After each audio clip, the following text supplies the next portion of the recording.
વડોદરા જિલ્લાના પોર જીઆઈડીસી વિસ્તારમાં આજે વહેલી સવારે આગની ગંભીર ઘટના સામે આવી છે।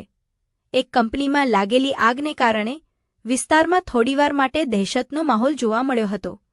માહિતી અનુસાર પોર જીઆઈડીસીમાં આવેલી વિટલકાસ્ટ કંપનીમાં સવારે આશરે 4:15 વાગ્યે મશીનરીમાં અચાનક આગ લાગી હતી।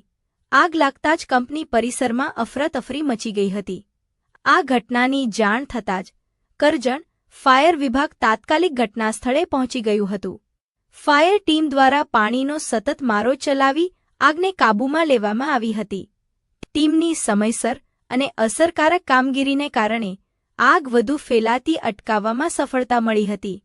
પ્રાથમિક અંદાજ મુજબ આ આગમાં કંપનીની મશીનરીને નોંધપાત્ર નુકસાન થયું છે, જો કે સદનસીબે કોઈ જાનહાનિ નોંધાઈ નથી।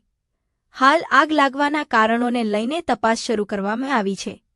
આ ઘટનાને પગલે પોર જીઆઈડીસી વિસ્તારમાં થોડા સમય માટે ભયનો માહોલ સર્જાયો હતો।